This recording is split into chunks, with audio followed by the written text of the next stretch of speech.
Hi folks, gonna do a little video on what we're doing today. I've had plant starts for the last month or two since it's cold weather and you want to get a head start on the tomatoes and cucumbers and things like that.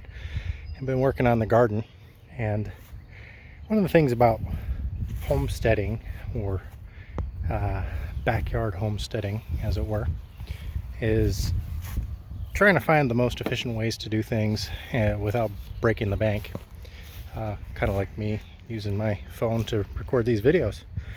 And I'll just show you what's going on here. So can't really see it too well, but here's my tomatoes. We'll be getting tomato cages for there. But the cucumbers, I learned last year, were very prolific, and I did something similar last year, but not quite as heavy duty, using some of the leftover fence we had to build trellises. And we've been kind of fortunate as while we're getting things more prepared for things like tours and stuff, trying to make things look a little bit more presentable, we've been taking down some of the old fence and old T-posts and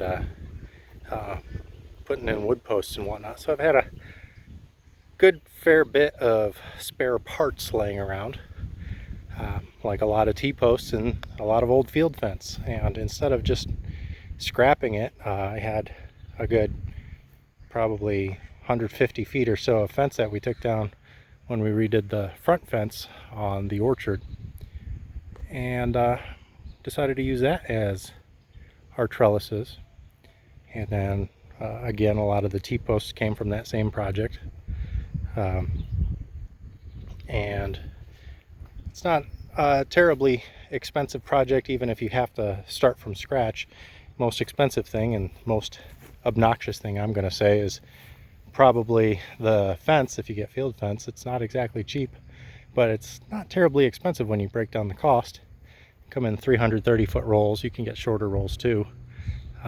But the 39-inch field fence generally is about 130, 140 bucks a roll. It's really heavy though, so you're gonna want some help getting it.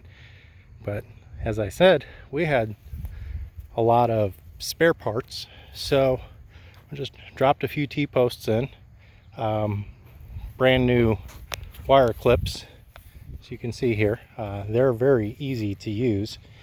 Basically they just go around, and you can use a screwdriver, a pair of pliers, or even your hands if you're strong enough in the hands to bend those over, and they just kind of hook on.